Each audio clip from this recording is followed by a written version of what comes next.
Voces Globales, el epicentro del análisis global. Bienvenidos a Voces Globales. Como saben, un espacio donde conversamos y analizamos asuntos nacionales e internacionales. Yo soy Martín Díaz Acevedo y si quieren hacer parte de estos debates o sugerir temas, me pueden contactar en LinkedIn y también nos pueden encontrar en Instagram como Voces Globales. El día de hoy nos vamos a quedar en América Latina porque vamos a hablar de Brasil. Vamos a hacer un análisis de Brasil a nivel internacional, regional y nacional con los expertos de hoy. En cada uno de estos puntos vamos a hablar del rol de Brasil. Vamos a ver qué importancia tiene Brasil a nivel internacional, las relaciones de Brasil, especialmente con China, y también vamos a mencionar los BRICS. Vamos a discutir la pregunta de si Brasil se podría considerar o no como un líder regional y vamos a analizar de una forma muy somera la situación interna de Brasil. Por último, vamos a hablar sobre esa relación Colombia-Brasil.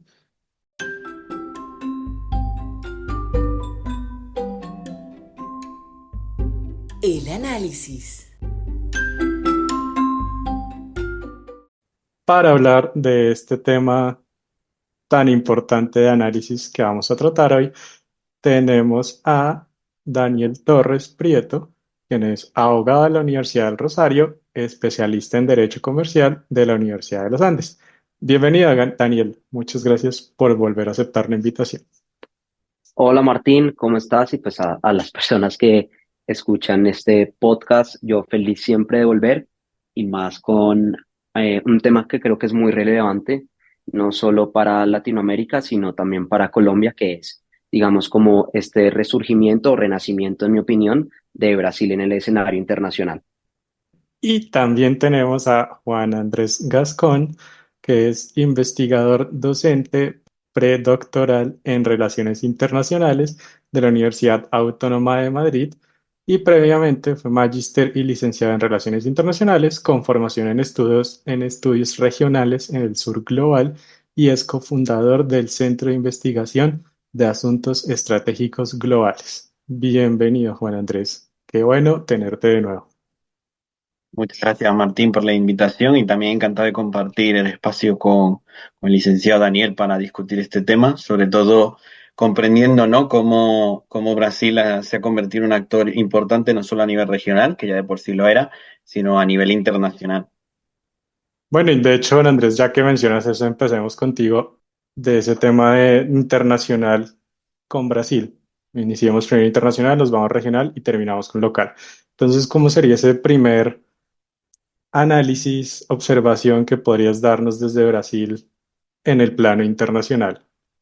Bueno, hay una cosa curiosísima, ¿no? En este sentido, que es ver, comparar, ¿no?, la historia interna de Brasil con su desenvolvimiento internacional, la incorporación que tiene Brasil, por ejemplo, con respecto a determinadas agendas internacionales y regímenes internacionales, como son la protección del medio ambiente, la construcción, ¿no?, de movimientos de reivindicación política del sur global. Véase, por ejemplo, el caso de los BRICS, véase, por ejemplo, el movimiento de países no alineados, todos los esfuerzos, ¿no?, de cooperación birregional que tiene, por ejemplo, con África, especialmente en el primer gobierno de Lula da Silva, pero no solo, es decir, hay una trayectoria relativamente amplia en ese sentido, y cómo luego, de alguna manera, a primera instancia no nos coincide o no necesariamente nos imaginaríamos que es un país que pasó por una dictadura también, ¿no?, como parte de la región, pero que fue especialmente autárquica o intentó ser especialmente autárquica y que luego tuvo diferentes etapas, o sea, su transición tuvo diferentes etapas que no coinciden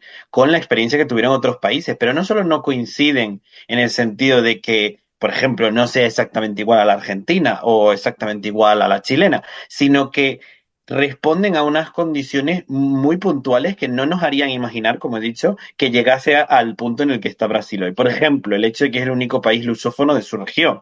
No porque otros países no tengan una tradición o no porque no esté vinculado a otros países lusófonos, sino porque, pese a que es un gigante regional, sigue siendo el único que habla portugués en ese sentido, ¿no? Y esto podría hacernos pensar que de entrada estaría un poco más aislado. Luego tuvo también una descolonización y vuelvo a decir, un periodo de transición a la democracia que no siguió la línea, ¿no? El libro que, por ejemplo, podríamos encontrar en otras repúblicas hispanoamericanas. Y por último, además, ¿no? Y con esto yo creo que podemos hacernos una primera idea. Es un país que vino a tener un incremento económico, ¿no? Un posicionamiento económico realmente visible ya en el siglo XXI. Pero a pesar de eso, ya desde los años 80 y 90, es un protagonista, ¿no? En la construcción de muchísimos proyectos de integración como el Mercosur y también en muchas iniciativas regionales como la OEA o, por ejemplo, también, ¿no? El Parlatino, etcétera. Entonces, es muy curioso ver esta dicotomía entre un país que no es como el hermano mayor que no se parece frente al referente que todo el mundo ubica en Iberoamérica, ¿no? Porque uno puede hablar de México, Argentina, pero nadie deja de hablar de Brasil, ¿no? Ahí está la cuestión. Uno puede hablar de otros, también de Colombia, de Perú, etcétera, pero nadie deja de hablar de Brasil cuando se habla de Iberoamérica, ¿no? Bien, ahora Daniel, Juan Andrés nos dio varios puntos interesantes, varias características muy particulares de Brasil, tratando de meterse un poco todavía en las instituciones, en las organizaciones internacionales. Más adelante tratamos ese tema, pero por ahora, ¿qué hay para responderle a Juan Andrés para agregarle, complementarle? Bueno, yo creo que un punto clave que tocó Juan Andrés, pues una explicación creo que muy completa al fenómeno de Brasil en el escenario global, creo que es esa recuperación de su espacio en diferentes espacios multilaterales, como es el tema de la protección del medio ambiente, la reivindicación de derechos de una población en Brasil muy digitalizada, una población muy joven, una población que, digamos, ha estado a la vanguardia de la protección de derechos humanos y que en el periodo de Bolsonaro se perdió por completo. Es más, tanto la participación de Brasil en el periodo de Bolsonaro a nivel internacional es inexistente. Bolsonaro se encargó no solo en su momento de negar la existencia del COVID y pues de los diferentes escándalos de corrupción que tuvo en su momento, sino de aislar a Brasil, creo, de un rol de protagonismo que tenía en la región y en el mundo. No es mentira que Brasil sea un referente a nivel regional y también mundial, a ser parte también de los BRICS, no solo por la extensión territorial, sino su importancia en el mercado, siendo socios, uno de los socios más principales e importantes de China en su momento también, de la relación que tienen internamente con los BRICS, pero definitivamente tal vez lo que ha marcado a Brasil internacionalmente es eso, una lucha a reivindicación de derechos, de la protección de las comunidades indígenas, de la protección de la selva amazónica, y un Estado donde en este segundo periodo de Lula se ha evidenciado eso y es reconocer los derechos humanos y volver a ser protagonistas, volver a ser llamados por diferentes países importantes en esa escena de la protección de los derechos humanos otra vez a relucir. Evidentemente, pues hay instituciones internacionales y también instituciones internas que siguen un poco débiles, por lo menos a raíz del periodo de Bolsonaro en Brasil, sobre todo las diferentes, digamos, como denuncias que hay dentro del tema de la elección de fiscal, que sorpresivamente Lula tomó la misma decisión que Bolsonaro y es que fue, en vez de escoger, como estaba acostumbrado en Brasil, al fiscal por una terna de tres presentada por los diferentes fiscales del país, Lula también escogió a dedo su fiscal, algo que hizo Bolsonaro y que en su momento fue cuestionado. Entonces, todas esas dinámicas y el rol que se espera, yo creería que para este 2024 y su cierre es cómo Brasil vuelve y retoma ese protagonismo regional. Y creo que todos los factores del pasado que Juan Andrés ha mencionado del rol de Brasil da esos indicios de cómo Brasil puede volver a ser protagónico. Mantengamos todavía en lo internacional y Juan Andrés. Entonces, primero sí hay que complementarle algo a Daniel, pero Daniel mencionó algo muy importante que son los BRICS. Cuando la gente piensa en Brasil a nivel internacional, yo creo que la gran mayoría piensa en los BRICS. Entonces, me gustaría que primero le explicáramos un poco a la audiencia qué son los BRICS, qué significan, ¿Cuál es la importancia de esto para Brasil? Y ahí, por ejemplo, también está China, que ahí podríamos empezar a hablar de esas relaciones también muy importantes. Y no, creo que Daniela ha comentado una cuestión muy interesante que es, ¿no? La dicotomía entre, o bueno, más que la dicotomía, el binomio, ¿no? Entre lo doméstico y lo externo, ¿no? Un poco lo que vamos desarrollando, pero sobre todo que en el caso de Brasil es algo muy curioso, no porque en el resto no existan estas dinámicas, sino que en el caso de Brasil ha dado resultados bastante, no solo visibles, sino que son importantes para el escenario regional e internacional.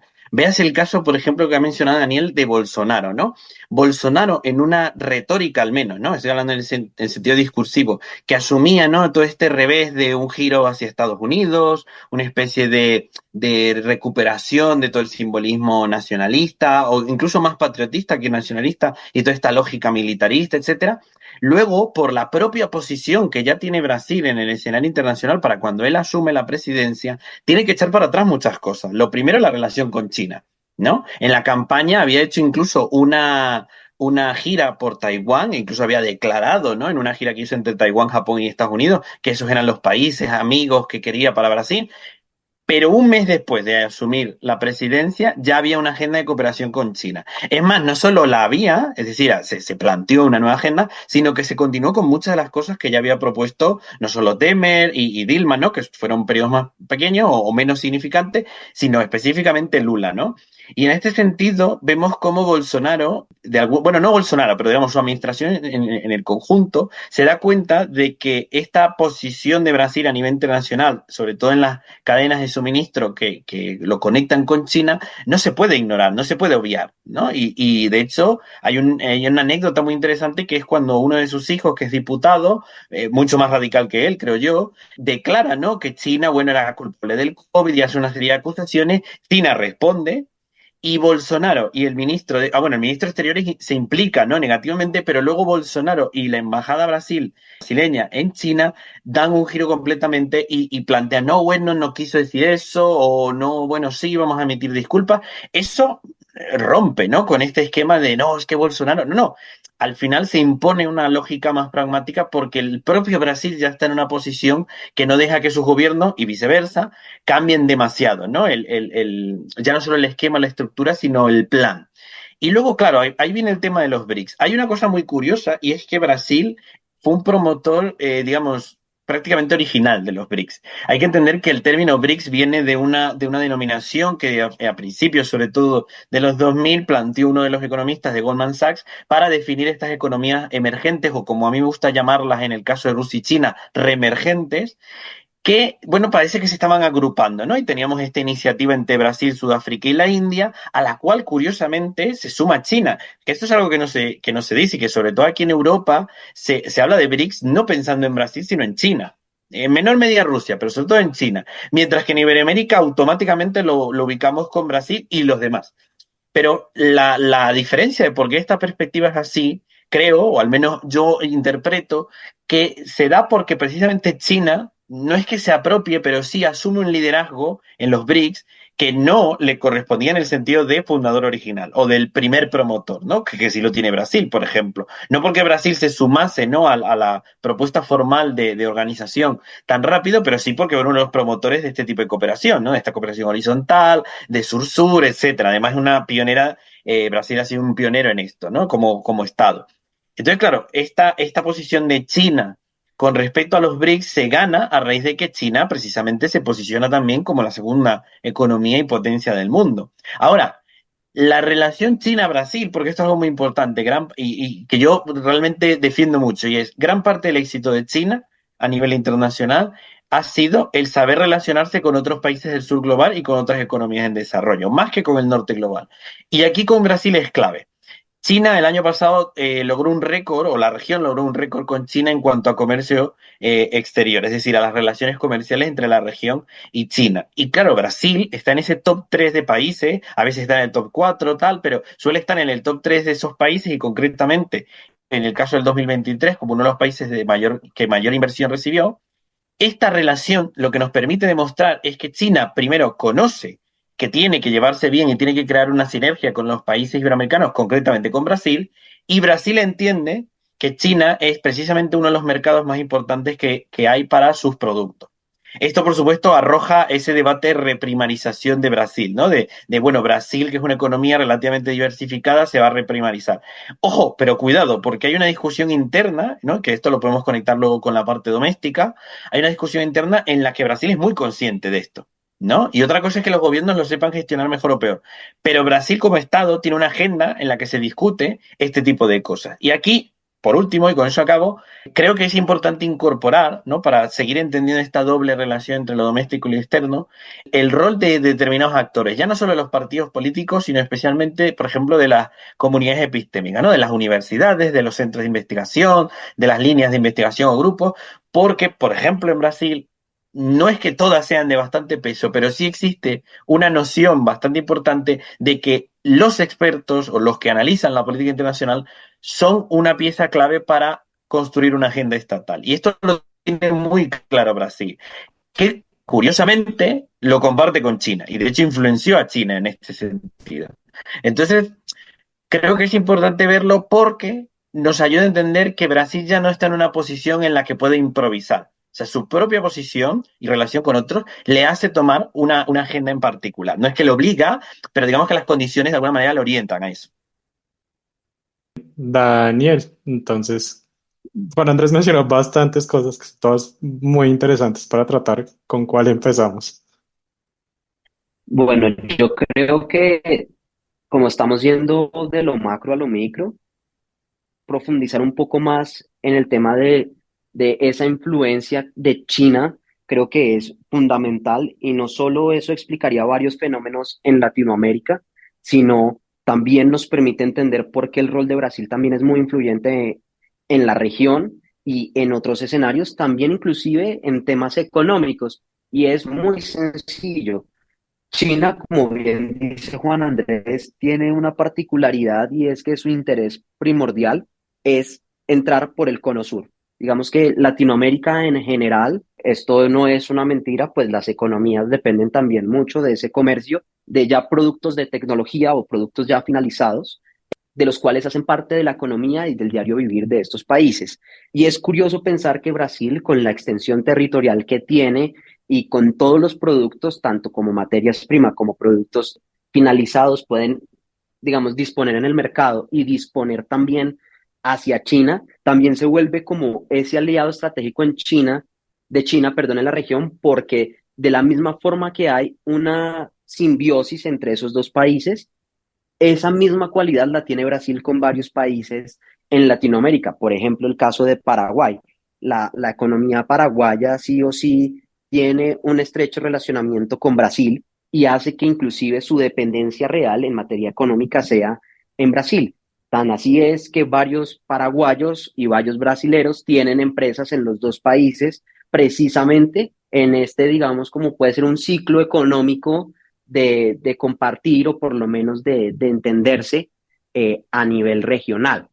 Obviamente, pues definitivamente, pues China ha marcado muchas pautas, pero me quiero quedar con algo que dijo Juan Andrés que creo que es muy importante y es que Brasil está tan marcado en esa relación con China, tan marcado en su rol, digamos, de su posicionamiento a nivel internacional y regional, que cuando en su momento estuvo Bolsonaro, tal vez cambiar la perspectiva de quiénes podrían ser los países que podrían ser la nueva asociación de Brasil, fue demasiado difícil hacer un giro de 180 años y no porque no fuera posible, sino porque Brasil está demasiado arraigado a una idea de pensamiento y a una idea de trabajo económico muy marcado precisamente por China. Casi todas las obras de infraestructura, que de hecho ahorita en 2024 se ha vuelto a resurgir todo ese tema de infraestructura, la pauta la tiene China junto con construcciones brasileras, pero ese rol definitivamente de la influencia que otros países puedan tener por Estados Unidos, en Latinoamérica esa influencia en Brasil la tiene es China.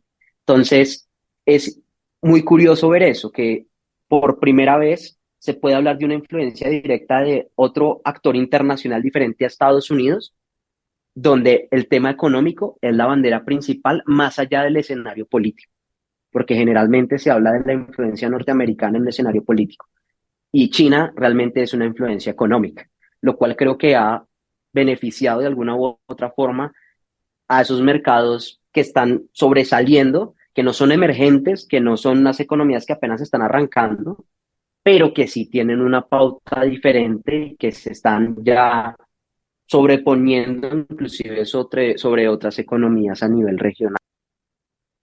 Bueno, Andrés, si hacemos, parece obvio, pero si hacemos proyecciones, eso quiere decir que China se mantendrá siempre en Brasil, siempre va a tener esa influencia sin importar el mandatario que llegue a futuro. Siempre China va a querer tener esa presencia en Brasil por ser un país geopolíticamente importante para esos.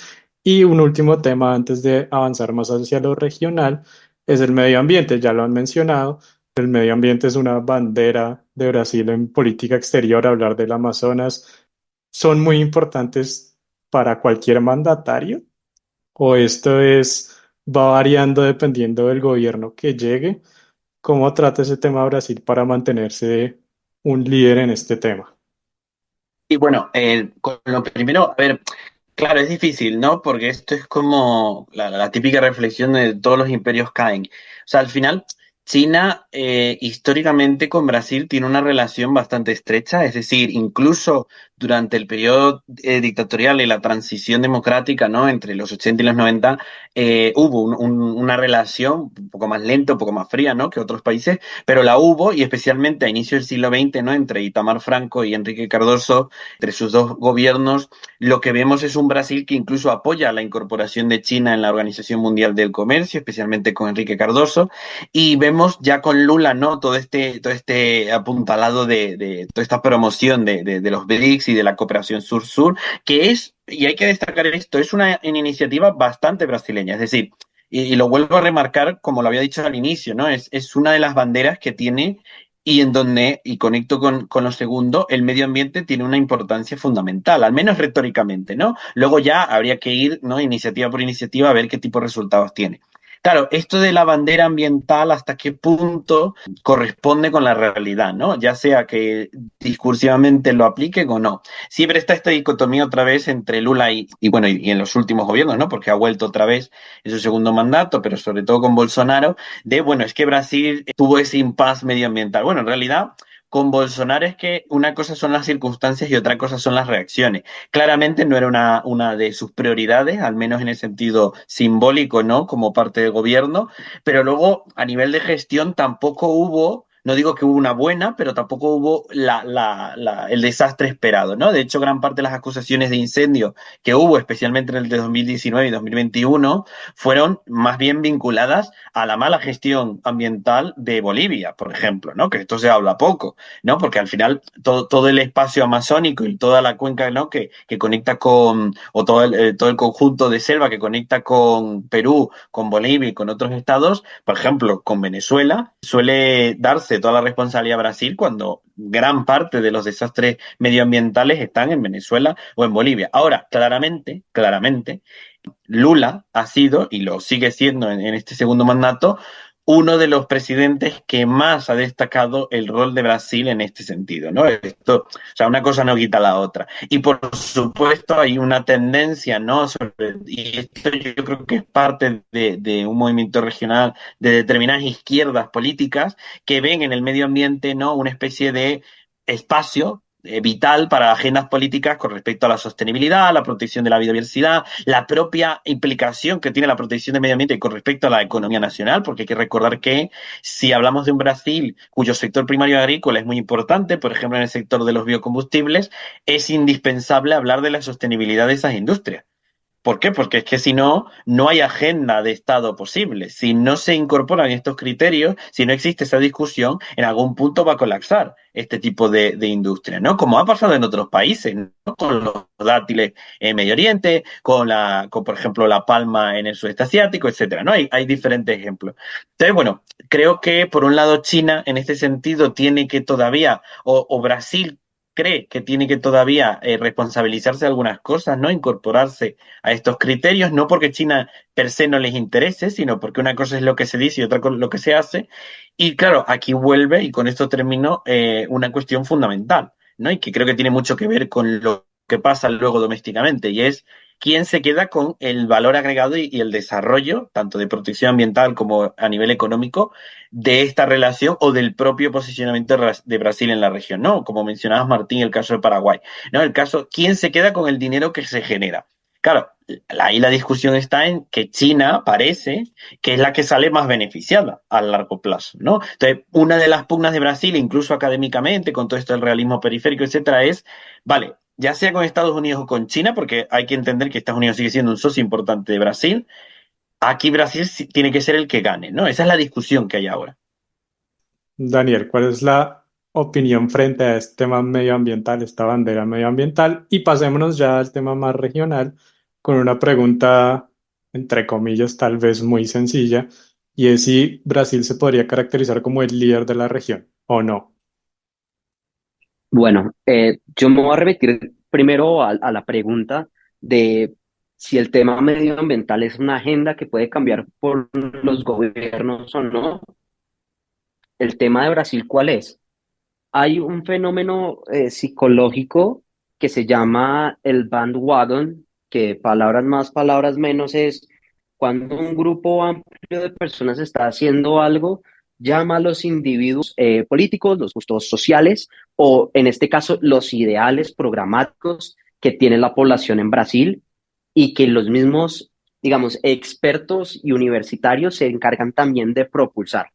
Eso definitivamente hace que de alguna u otra forma una de las banderas de Estado, más no de gobierno, por parte de Brasil sea la protección o por lo menos ese posicionamiento como algo esencial en su desarrollo, que es la protección del medio ambiente y principalmente pues todo lo que tiene que ver con la selva de la Amazonía. Como dice Juan Andrés, yo creo que eso hace también parte de la agenda de los actuales mandatarios de izquierda que hay en la región, lo cual ha de alguna u otra forma y con la entrada de Lula otra vez a este escenario internacional, volver a poner sobre la mesa en la región esa discusión como una discusión elemental.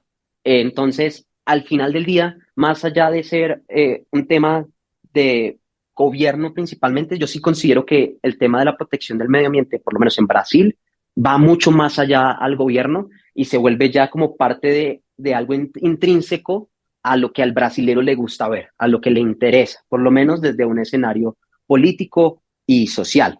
Evidentemente, pues, y yendo un poco más allá de lo que estaba hablando Juan Andrés, el tema de China y de Brasil, o por lo menos cuando uno tiene tan establecidas y tan marcadas ciertas relaciones, tarde que temprano en algún momento, pues esperemos que no sea así, pues va a tener que a ceder o va a tener que cambiar, porque pues si en algún momento China llega a enfrentar alguna situación, algún conflicto, algún problema que desestabilice su rol en el escenario internacional, pues como cual efecto dominó, pues puede afectar de alguna manera más gravosa o menos pues la situación de Brasil, por lo menos en cuanto a ser un socio ideal en la región. Sin embargo, y volviendo y ya pasando a la nueva pregunta del rol regional de Brasil, Brasil tiene algo que pocos países latinoamericanos tienen y son una forma de ver el escenario o el rol de ellos mismos como preponderante. ¿Qué quiero decir con esto?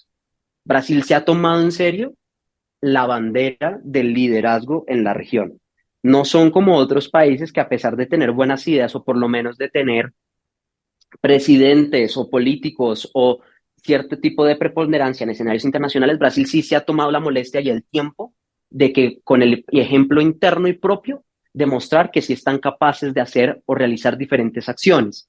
Y no es por nada que gracias a este fenómeno económico de los BRICS, o bueno, de esta alianza económica o esta forma de integración económica, pues precisamente Brasil esté donde esté.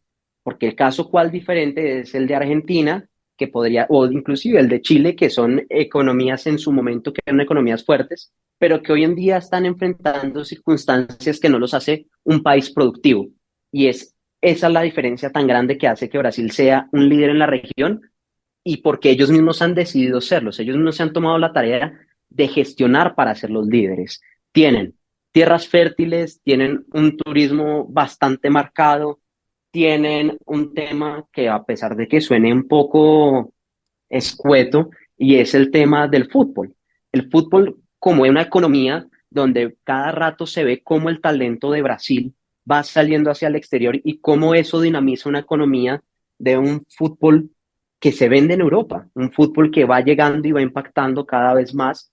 Y a veces ese tipo de escenarios que la gente obvia o dice, pues, ¿y eso qué tiene que ver con un desarrollo económico? Pues tiene todo que ver. En la compra, la venta de jugadores y también el mismo desarrollo de la cultura de Brasil en el mundo ha generado que Brasil esté donde esté. Entonces, ese rol regional yo lo veo de esa forma.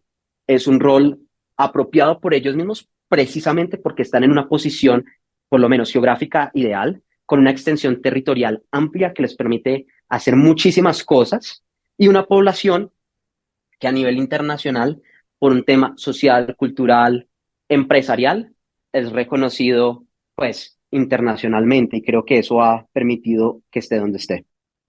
Juan Andrés, la misma pregunta. ¿Es Brasil un líder regional o no? ¿O hasta qué punto lo es? Bien, bueno, aquí yo retomo un poco la perspectiva, ¿no? Que estaba asumiendo Daniel de por qué debería ser, bueno, por qué lo es decir, qué factores hacen, ¿no? Que respondan a esa pregunta, o por qué debería hacerlo, ¿no? Que va un poco a lo que has dicho también de hasta qué punto. Lo primero, claro, si nos vamos a una perspectiva puramente material, ¿no? Brasil tiene la población, es decir, tiene el capital humano y demográfico, tiene los recursos, tiene la extensión, pero claro, luego hay muchos países que son igualmente, o sea, de grandes extensiones y gran población, ¿no? Con respecto a su territorialidad y aún así pueden ser un desastre, ¿no? Especialmente si hablamos de países en desarrollo, ¿no? Economías emergentes, etcétera. Entonces, claro, aquí podríamos pensar, aparte de lo material, ¿qué otra cosa hace de Brasil o puede hacer de Brasil un líder regional? Yo creo que si partimos de la idea de que ya es un líder regional, aparte de esos factores, ¿no? Materiales, está este factor que decía Daniel y que creo que estoy no solo muy de acuerdo, sino que creo que los propios brasileños son los que lo incorporaron a la categorización de su país a nivel internacional, y es esta idea de que Brasil importa porque Brasil se presenta de esa forma, ¿no? Es decir, Brasil se presenta como una economía que se diversifica, como una economía que crece, ¿no? En varios puntos, incluso superando a Alemania o a Japón, como una economía que además ofrece un mercado atractivo, como una economía que tiene muchas aristas, ¿no? Como decía Daniel también, el tema del deporte, ¿no? Todo este emblema, ¿no? Del pentacampeón y toda esta cuestión, ¿no? Que no solo le permite compartir con sus vecinos regionales, que esto hay que entenderlo también. No es que Brasil tenga integrado el fútbol y ya está. No, no, es que lo tiene integrado y además sabe que puede vincularse con sus vecinos, especialmente con Argentina, a través de este tipo de elementos, ¿no? De diplomacia deportiva, etcétera. Pero incluso más allá de eso, porque claro, luego para poder responder el podría ser o hasta qué punto puede ser, tenemos que volver a lo que he dicho antes, ¿no? De esta, no incertidumbre, pero sí es diferente imaginación que podríamos tener. Y es que es una región mayoritariamente de habla hispana y el líder lo estamos posicionando en un país lusófono, ¿no? Que además tuvo una experiencia colonial, dictatorial y de transición diferente, con algunas similitudes, pero diferente, y que se relaciona con otras regiones como casi más nadie lo hace, ¿no? O sea, todo el marco de cooperación Brasil-África no lo tiene prácticamente ningún país, a excepción quizás, ¿no? Podríamos decir de Colombia. Que sí ha tenido algunas iniciativas en este sentido. O, por ejemplo, como en el ámbito asiático, con Chile, Perú, Ecuador, pero sigue siendo Brasil el que destaca en esto. Y creo que también hay otra cosa, y es la capacidad que tiene Brasil para superar determinadas coyunturas, veas el tema del COVID, es decir, hablar de una buena gestión de Bolsonaro es difícil, o sea, yo creo que es difícil de defender. Ahora, sí es importante destacar que durante la pandemia prácticamente cualquier presidente no hubiera podido hacer mucho, porque es un país de más de 200 millones, en donde ponte tú, además, en un modelo federal, ponte tú a controlar a tanta gente. Es lo mismo que pasó con China, lo que pasa es que China tiene unas limitaciones, ¿no? En cuanto a, ¿cómo se dice?, a derechos políticos y civiles, que se puede cargar un poco más, pero Brasil no. Y además el Estado no tiene esa capacidad. Entonces, claro, aún así salió mejor parado que México y que Argentina, que esto hay que verlo también. Y luego a nivel regional hay que ver una cosa muy curiosa. En los indicadores de desarrollo, Chile le supera en muchos años. De hecho, en los últimos 3 años le ha superado en varios indicadores. Ahora, nosotros no pensamos en Chile y, por ejemplo, desde Europa o desde África o desde Asia, no se piensa en Chile directamente como, el líder de la región. De hecho, podríamos discutir incluso si debería estar en ese top 5, ¿no? Por ejemplo, con Argentina y con México y otro, alguno, Perú, Colombia, ¿no? Y claro, volvemos a lo mismo. Brasil se vende como líder, se ha posicionado como líder en diferentes elementos, ya hablamos del deporte, pero yo quisiera destacar también la academia, lo cual lo hace aún más sorprendente porque vuelvo y digo, es un país lusófono principalmente, pero se ha interesado muchísimo, y esto se puede ver, ¿no? En el registro de investigaciones y publicaciones que tiene Brasil. Por ejemplo, en feminismo están entre los primeros, en teoría postcolonial de los primeros, en ciencias sociales de los primeros, pero ojo, también en tecnología. Toda la parte de agroindustria, toda la parte cibernética, toda la parte, por ejemplo, de medicina, están entre los primeros y se han interesado en que lo que ellos escriben se publique en inglés, en español y en portugués. O sea, no tienen un complejo, digamos, como egoísta o egocéntrico de no, aquí solo se habla portugués. No, son muy conscientes de que tienen que competir en otros idiomas y que tienen que integrarlo. Esto, por ejemplo, en otros países no pasa, ¿no? O sea, ¿hasta qué punto podríamos decir que en Venezuela se habla portugués, que es un vecino, o en Argentina, que lo hay, ¿no? Por la relación económica. Pero en el resto de Iberoamérica o en el Caribe, ¿cuánto se habla de portugués, ¿no? Y aún así Brasil se posiciona de esta forma como líder, se construye estos pilares de su liderazgo y luego, con lo de las coyunturas, sobre todo internas, ¿vale? Se permite mantener una agenda estatal, que esto yo creo que es un punto clave y con eso termino. Brasil ha podido mantener, sobre todo con esta cierta continuidad que le dota su condición de una agenda estatal mucho más estable que la que ha tenido México y Argentina.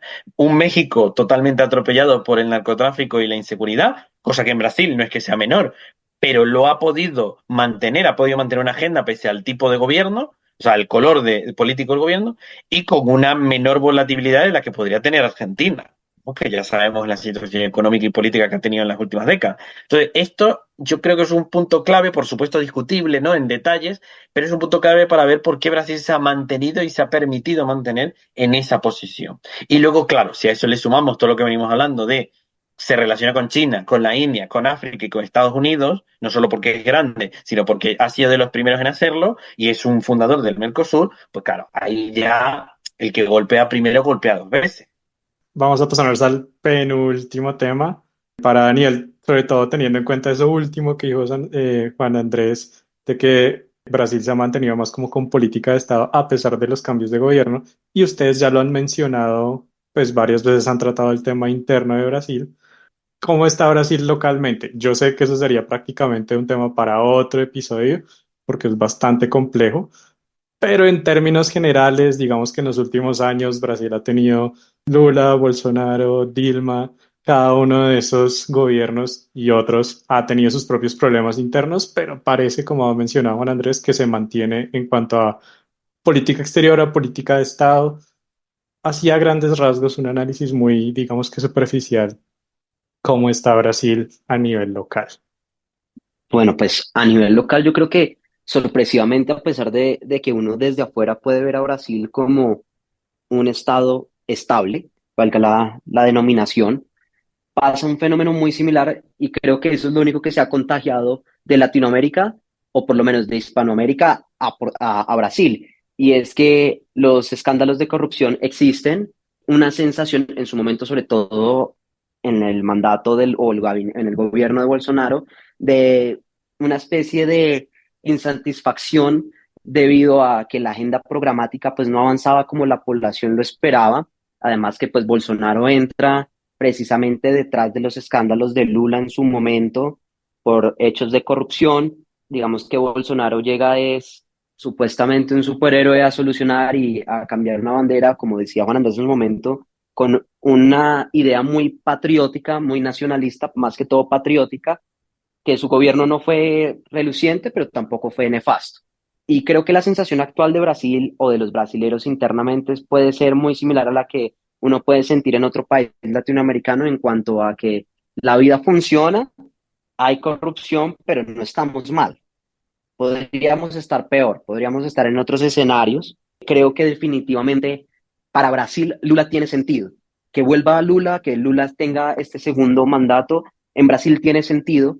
En Brasil tiene sentido que la agenda internacional valga la mención porque es que Brasil depende mucho de esa agenda internacional pues esté otra vez encaminada a ese rol importante en escenarios, en reuniones con mandatarios importantes, con escenarios importantes, y sobre todo como esa reivindicación de los derechos humanos, y más porque pues la población minoría en Brasil por lo menos se ve mucho más protegida en este gobierno de Lula.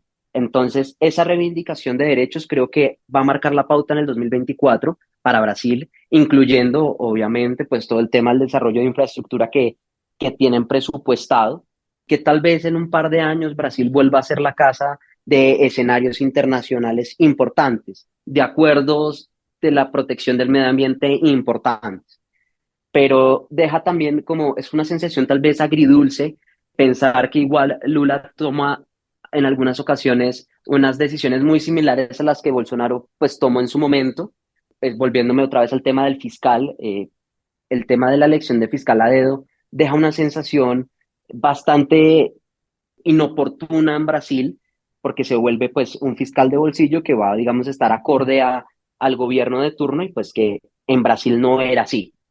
Inclusive en el primer mandato de Lula tampoco fue así. Entonces, esas, digamos, como determinar si Brasil por dentro está bien o mal, es muy complejo, por lo que desde afuera o externamente, y al no vivir en Brasil, pues la sensación se ve muy generalizada, como se puede ver en otros países de Latinoamérica.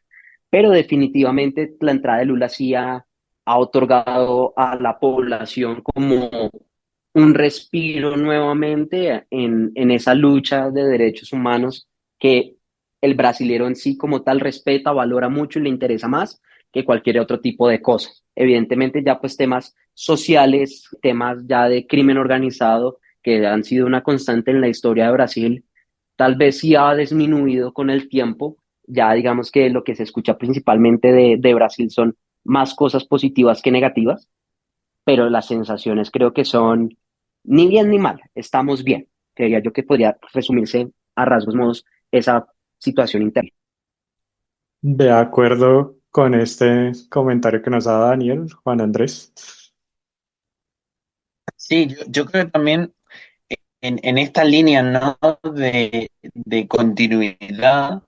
Claramente, Brasil comparte, ¿no? Elementos de política interna y política doméstica, o sea, dinámicas que también se reproducen en otros países, ¿no?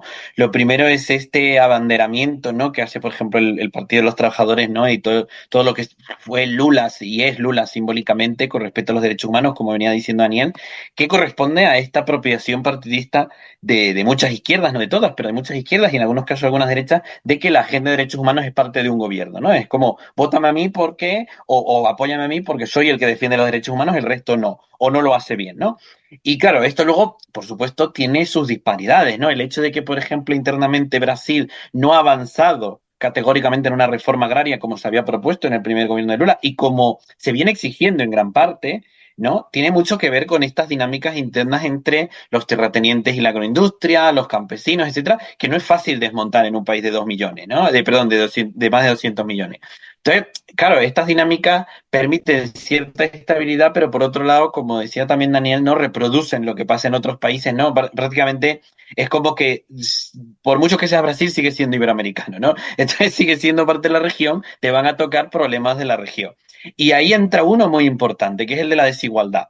Internamente Brasil, y esto le sucede mucho también a Colombia, que es una economía que viene, o Chile, que son economías que vienen creciendo y que vienen apuntando muy fuerte, y es que el crecimiento económico no es igual al desarrollo. Todo desarrollo implica crecimiento económico, pero el crecimiento económico solo no te da desarrollo automáticamente, ¿no? Tiene que haber una agenda, unas políticas, una gestión, y aquí entra esto que ha dicho Daniel de la corrupción, ¿no? Que le ha fastidiado internamente la legitimidad de gobiernos como el de Lula, o al menos parte del movimiento, que permite que entren actores como Bolsonaro, pero que por otro lado también es cómplice o es gemelo de la desigualdad, porque de nada te sirve ser una de las economías más pujantes del mundo si la riqueza se concentra en pocas manos. Y aclaro esto muy importante, no es tanto el problema de que haya mega ricos, sino a costa de qué son mega ricos, ¿no? Porque el problema de la desigualdad no es que uno gana más que el otro, no, el problema es por qué los que ganan menos y a partir de qué los que ganan más, ¿no? Porque claro, tienes dinámicas de corrupción, de narcotráfico, de gentrificación, de tráfico de influencias, de malversación de fondos públicos, etcétera. O sea, ahí se crea una lógica o de monopolio, etcétera, ¿no? Y ahí se crea una lógica muy complicada y además bastante perjudicial. Entonces yo creo que esos son los retos que tienen los gobiernos brasileños, ¿no? El llevar en sus espaldas, ¿no? Y esto parece muy poético, pero es prácticamente el gestionar en sus espaldas el gigante que tienen, ¿no? O sea, Brasil, el reto claro que tiene es el propio Brasil, no es fuera, es el propio Brasil, porque es precisamente la estabilidad relativa que ha tenido Brasil en algunas épocas lo que le ha permitido, por ejemplo, a Brasil oponerse a su vecina Argentina o a su, en su momento, socia Venezuela con respecto al liderazgo de UNASUR o Mercosur, ¿no? Por ejemplo, con Mercosur fue clarísimo, ¿no? Que estuvieran a la par porque internamente se podía hacer, porque tiene un mercado interno tremendo. Entonces, claro, ahí están esos retos, ¿no? El cargar, ¿no? Vuelvo y digo, la desigualdad y por último, en todo caso, sería la inseguridad, ¿no? Que podríamos decir que es un factor estructural consecuencia de los dos anteriores, o sobre todo el de la pobreza y desigualdad. Y claro, el de la inseguridad, el problema que tiene es que no lo puede combatir solo, porque todas las redes de narcotráfico, tráfico de personas, tráfico de armas, tráfico, ya no solo narcotráfico en cuestión de producción de drogas, sino la implicación de Brasil, ¿no? Como país de tránsito, país de salida, etcétera, hace que sí o sí tenga que cooperar con otros, ¿no? El caso de Argentina, el caso de Paraguay, el caso de Venezuela. Y luego, por último, hay una cuestión muy clara y es esta relación de si terminan siendo más presidencialistas o federales. Es decir, si la autonomía de las regiones pesa o permite mantener ciertas agendas frente a lo que podría implicar un mayor presidencialismo, ¿no? Porque lo que vemos con Lula y Brasil no es hablar de un Brasil federal, es hablar de un Brasil que desde fuera al menos se ve muy presidencialista, ¿no? Y que esto es una continuidad de problemas, de lo que podríamos categorizar problemas de otros países de la región. Entonces, ver si Brasil es capaz de mantenerse en la órbita del equilibrio es uno de los principales indicadores para saber si Brasil interna y externamente lo va a seguir haciendo bien o lo va a lograr hacer bien. Daniel, ya para ir cerrando, dos preguntas. Una, tratar muy por encima el tema Colombia-Brasil, porque pues vale la pena mencionar que en la pasada Feria del Libro Brasil fue el país invitado y en una de esas reuniones Petro y Lula ahí dijeron la intención de Colombia de querer unirse a los BRICS y el apoyo que tuvo Brasil frente a eso. Eso me parece interesante tratarlo, más que todo porque puede ser un gobierno de izquierda, pero no sé si en un futuro, si llega a haber un presidente en Colombia de derecha, de centro, puede cambiar o reversar esta decisión, así como pasó con Argentina recientemente. Cambió el gobierno y este gobierno de Milei dijo como, ¿saben qué? Ya no quiero estar en los BRICS, yo mismo me encargo, lo siento mucho. Y la otra parte ya como para concluir, como teniendo en cuenta los retos que nos han dicho, teniendo en cuenta la posición de Brasil a nivel regional, a nivel internacional, ¿hay algún consejo si ustedes fueran asesores del gobierno de Lula? ¿Qué le dirían a él? ¿Qué recomendaciones le dirían a él que debería tratar inmediatamente? Como tiene que concentrarse en esto y en esto. Bueno, la primera pregunta se me hace súper interesante. No es mentira que Lula, en los momentos en que Petro entra en su vida política y toma un rol importante, Lula ha estado ahí.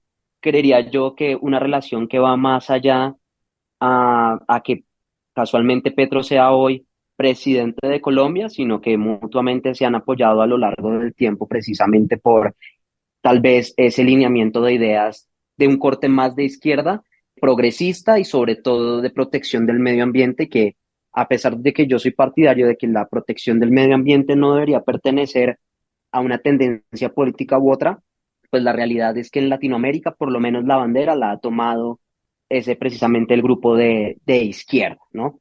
Considero que Colombia es una economía todavía muy pequeña a comparación de los demás miembros del BRICS y que Colombia todavía, por lo menos en materia económica y política internacional, le faltaría un poco más de rol y esos, los primeros culpables de esto es el mismo gobierno de turno que va entrando, que va destruyendo esos puentes que ha construido el gobierno anterior. Y eso es algo muy desafortunado en Colombia en cuanto a que las políticas del gobierno se mantienen en el gobierno y no hay políticas de Estado. Como decía Juan Andrés en su momento, Colombia en este gobierno sí ha intentado en tal vez estrechar los lazos con África, y hubo tour en África, buscando ese tipo de alianzas, perdón, y poder entrar precisamente a jugar. Sin embargo, creo que falta mucho tiempo y muchos años para que Colombia se en África. Y creo que pasaría lo mismo en los BRICS. Colombia podría aportar académicamente hablando muchas cosas, pero siento que ser parte de esa integración realmente no aportaría mucho a comparación de otros países. Y es ese el tema principal, ¿no? El rol de cada estado cuando se hace parte de una integración económica.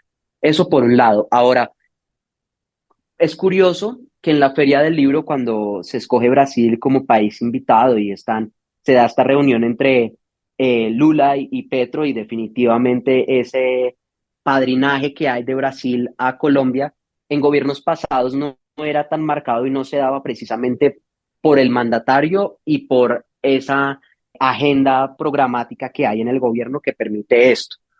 Desafortunadamente siento que es una relación que se está construyendo, que falta mucho por construir con Brasil, a pesar de que regionalmente ha colaborado mucho, pero sí con los años y con el tiempo creería que la alianza con Brasil sería esencial y más que todo en el escenario agroindustrial. Creo que Colombia puede aprender muchísimo, pero muchísimo del escenario agroindustrial que tiene Brasil y también, ¿por qué no?, de esa agenda de protección de la selva amazónica. Ahora bien, si yo fuera o tuviera la oportunidad de sentarme con Lula y hacerle cualquier tipo de consejo o aseveración frente a múltiples circunstancias, definitivamente me iría con tomarse en serio el rol de liderazgo en Latinoamérica e impactar directamente a mis socios fronterizos. Más que con Venezuela, yo tal vez buscaría la forma de llevar de mejor forma o ayudar inclusive a potencializar ciertos escenarios con Bolivia y con Paraguay. Por más de que Bolivia sea un estado sin entrada directa al mar, siento que Bolivia sí tiene mucho que ofrecer, por lo menos en materias primas y en algún tipo de comercio a bajo nivel con Brasil, que puede ser muy interesante, y Paraguay en materia industrial también, pueden ser socios inclusive comerciales interesantes. Pero definitivamente si Brasil tomara ese rol un poco más en serio, más allá de presentarse como líder, sino que realmente serlo en las economías latinoamericanas y, ¿por qué no?, en un desarrollo agroindustrial, tal vez Brasil sería aún más importante en la región porque la gran mayoría de economías latinoamericanas, principalmente las del Cono Sur, se desarrollan mucho en el sector agroindustrial.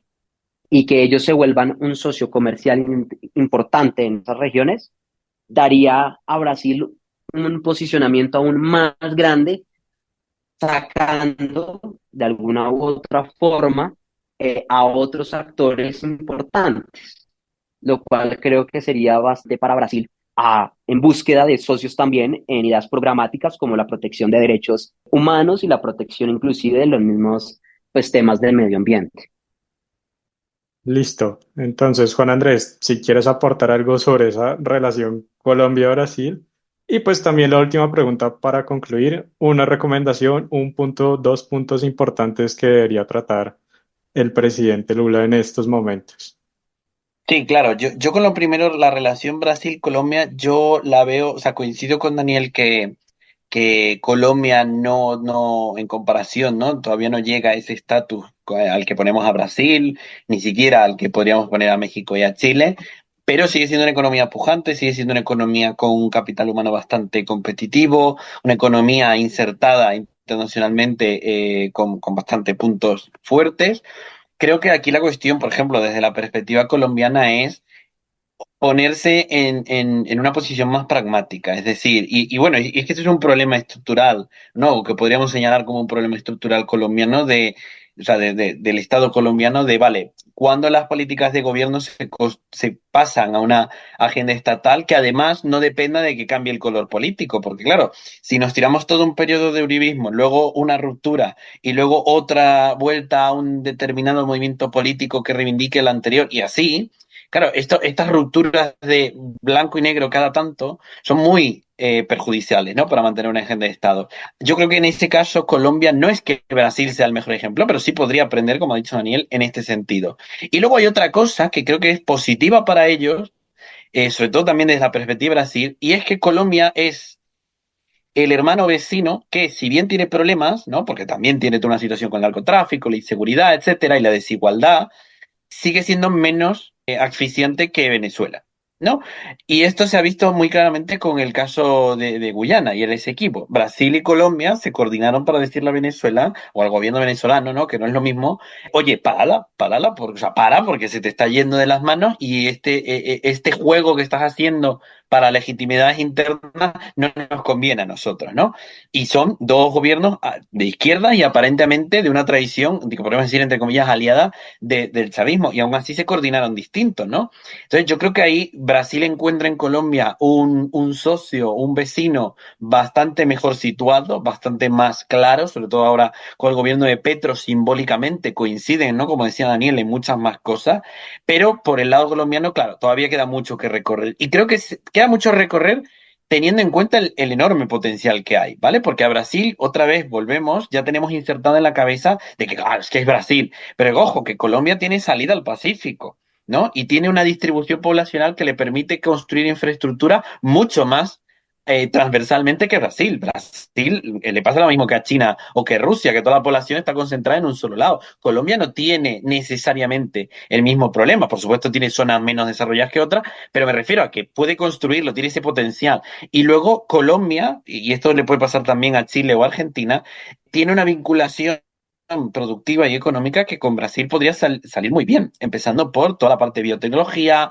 medicina, agroindustria, ¿no? Como decía Daniel, etcétera. Y ya por último diría que de cara, ¿no? Y con esto conecto a lo del asesoramiento, ¿no? Como si fuera un asesor, diría que Colombia lo que tiene que hacer también es un poco, para acercarse a Brasil, ser un poco como Brasil. ¿En qué sentido? En ser mucho más pragmático y activo internacionalmente. O sea, tengo unas bases estadounidenses en mi país. Bueno, pues igual participo con el Mercosur, e igual me conecto con China, e igual me conecto con... O sea, ¿por qué Brasil puede, e incluso países como El Salvador se han atrevido a hacerlo, o México, que está frente a Estados Unidos, lo hace, y Colombia no? ¿No? Porque la gente dice, bueno, las bases, pues ya va, pero... O sea, pensemos que también Estados Unidos no es tonto. O sea, Estados Unidos no puede forzar tanto la vara que tiene. De hecho, está mucho más concentrado internamente que externamente. Entonces, Colombia, creo, por supuesto, esto es una mera proyección, podría, ¿no? Intentar ser un poco más pragmático en esto. Y aquí viene el asesoramiento a Brasil, ¿no? Es lo primero que Lula se encarga de atender, o sea, de empezar a cumplir promesas de Estado de reforma, ¿no? Sobre todo con el tema del campo y la tierra, el tema de la desigualdad, ¿no? Atender e integrar realmente a todas las comunidades marginales, a todas las comunidades que precisamente no están bebiendo de ese desarrollo de Brasil, que no son pocas, y de cara al exterior, mantener su perfil activo. Y aquí coincido con Daniel porque lo que hemos visto con este segundo gobierno de Lula es una primera entrada de giras súper potentes, sobre todo con China, etcétera, pero luego un perfil bastante bajo. ¿No? Es verdad que Lula ya tiene su edad, de hecho se vincula con temas de salud, pero creo que Brasil no se puede dar el lujo, ningún gobierno brasileño se puede dar el lujo de que Brasil no esté activo internacionalmente, ya sea en el G20, en el Mercosur, en donde sea. Tiene que estar ahí. ¿No? Entonces, esto, bueno, es como bendición y maldición, ¿no? Porque es que lo tienes que hacer, te beneficia, pero lo tienes que hacer. Creo que esos serían los dos consejos. Empezar a recubrir lo interno y empezar a, bueno, recobrar lo externo. Recomendaciones de la semana. Listo, empecemos con Daniel, con su recomendación. Sus recomendaciones puede ser sobre este tema, algo que hayan leído, algo que tengan, o algo más relajado, casual, para ver o leer. Daniel. De pronto se va a salir un poco de tratando el día de hoy. Una recomendación que les tengo a términos generales para las personas que de pronto les gusta estar, le lleguen las noticias y estar de pronto muy conectados con el mundo es suscribirse a Bloomberg en línea. Se me hace que es un excelente servicio como para ver diferentes noticias durante el día, para estar actualizado de lo que va sucediendo en el mundo y tal vez consumir algo un poco más centrado, en mi opinión, desde mi punto a un análisis real de las implicaciones, sin ningún tipo de tinte o tono político adicional, cual hace que la información sea un poco más, por lo menos centralizada, primordialmente informarse y conocer lo que está pasando alrededor del mundo. Entonces, mi recomendación es eso. Si las actualizaciones por correo o por el celular, creo que es valiosísimo estar siempre conectados, si es más que algo que les gusta. Súper bien. Gran recomendación. Y Juan Andrés. Bueno, aquí un poco de, ¿no? Lo primero que sigan viendo, ¿no? Más capítulos de este programa. También, ¿no? Sobre todo hacer el spam a los que les interesan las relaciones China-Iberoamérica, que con Cátedra China he creado una serie, o estamos produciendo una serie sobre relaciones China-Iberoamérica. Y luego de libros, creo que sería interesante, sobre todo para ver los, digamos, los potenciales que tiene, sobre todo países como Brasil. En este sentido, es un poco ver la publicación de América Latina 2050, ¿no? De 2023, del año pasado, de Concepción Olavarrieta, Guillermo Gándara y Jorge Matar, que está muy bien porque habla de todo esto, ¿no? De la agenda y de las proyecciones que tiene que superar Brasil, bueno, perdón, Brasil no, Iberoamérica en su conjunto. Y otro libro también del año pasado, Cheap Wars, de Chris Miller, también una recomendación que creo que nos introduce en este mundo de las industrias ya no emergentes, yo creo que son industrias ya en modo competitivo total, ¿no? De las nanotecnologías, de los procesadores, de los semiconductores, en donde América Latina está, o Iberoamérica está en un o te montas al barco o no te montas, ¿no? O te quedas, ¿no? O te montas al tren o te quedas. Porque el sector, son los sectores del futuro hoy. Iberoamérica, sobre todo pensando, ¿no? En una audiencia iberoamericana, tiene que participar, tiene que participar. Tiene los recursos, que esto es algo que no se dice mucho, tiene los recursos, pero tiene también, o puede también, quedarse en la industria. Entonces, bueno, creo que son recomendaciones que podrían ser de interés para todos y que también nos abren un poco este escenario de lo internacional. Yo le hago un eco a esa como miniserie que tiene Juan Andrés. Ahí lo pueden en las descripciones de este episodio buscar su perfil, que son muy interesantes y de hecho con él tengo planeado hacer algo más, profundizar en este tema. No siendo más, muchas gracias a los dos por participar y a ustedes, estimados oyentes, muchas gracias por escuchar este episodio. Si les gustó, por favor, compártanlo. Si desean hacer parte de estos debates, de estos análisis, me pueden contactar por LinkedIn. Por favor, no olviden responder la pregunta y responder la encuesta que encuentran en Spotify. Y nos escuchamos en un siguiente debate. Gracias por sumarte a este análisis internacional en Voces Globales. Te invitamos a seguir explorando, debatiendo y formando opiniones independientes. Disponible en tu plataforma de podcast favorita.